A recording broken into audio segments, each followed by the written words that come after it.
What's up everybody and welcome to my review of Fairy Tail chapter 465, 400 years. My god, information overload, or what is finally happened. Natsu has learned the truth about his past, and at an added bonus, we get a hell of a lot of other information.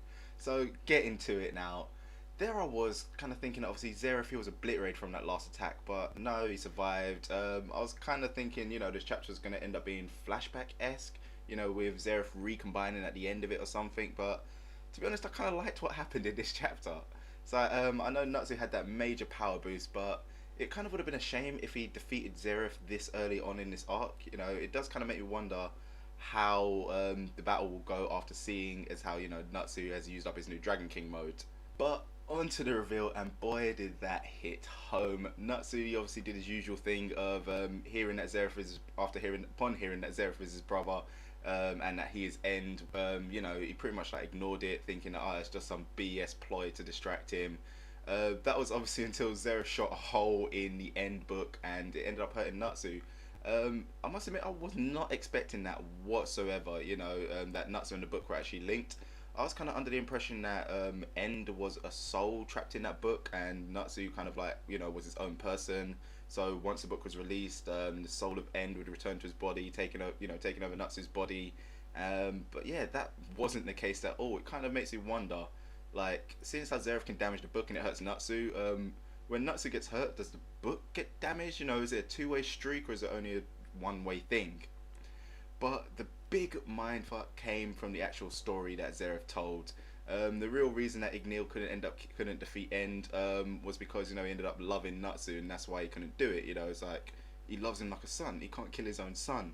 It does kind of raise the question, how Natsu is supposed to defeat End.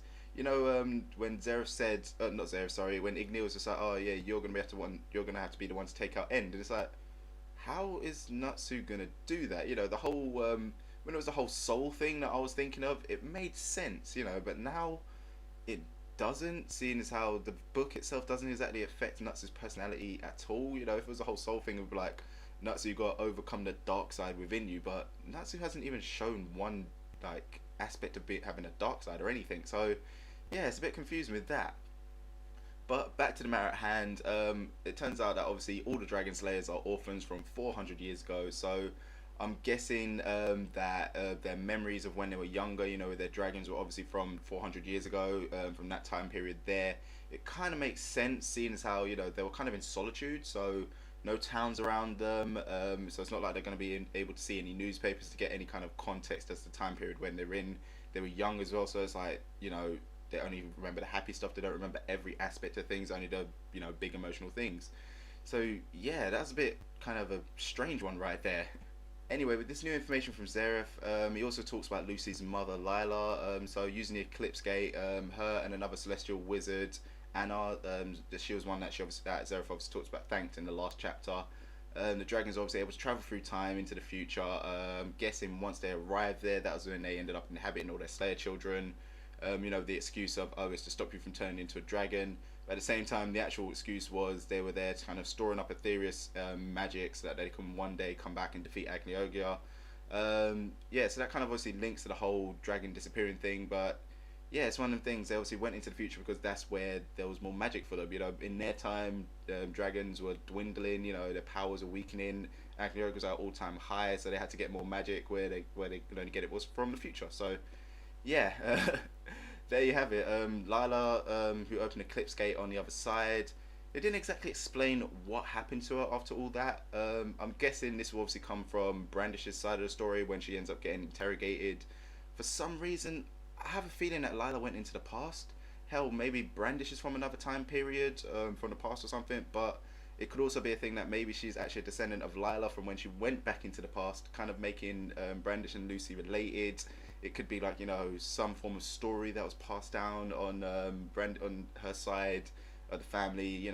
Either way, that's gonna be a really interesting thing to find out what's going on there, because I don't know, the fact that they didn't say anything about her after, and then Zeref obviously he waited the 400 years to kind of catch up, and that's when Natsu came to, and no one knows what happened to Lila. Apparently she's dead, stuff like that. There's a lot of things coming up, which I'm really interested to find out about. So with that, it goes back to the action where we find that if Zeref dies, then so does any demon that he created, including Natsu himself. So it truly actually will be a death battle. But in all honesty, I get the feeling that when it actually comes down to that battle at some point, something will protect Natsu from dying. I don't know, something like, oh, he became his own person. He has nothing to do with the demons from the book anymore. Something along those lines there. Something a bit, dare I say it, a bit cheesy. But yeah, there's a lot of things to look forward to with that. Chapter was brilliant. I cannot fault it too much. So much information came out of it. So many events have now finally been connected.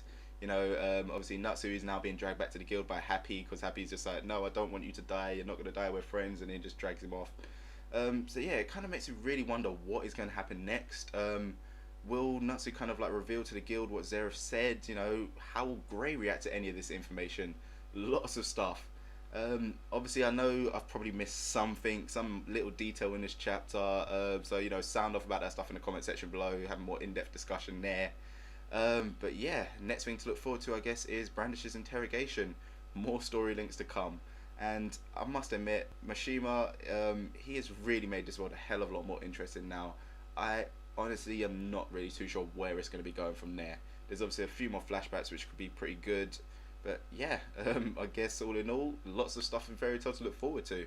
So yeah, that about ends it from me, guys. What did you think about this chapter? What are your favourite parts? What are your theories now? Let me know all that stuff in the comment section below. Did I miss anything? Also let me know. And as usual, don't forget to check out other things to do on the channel. So I'll see you next time.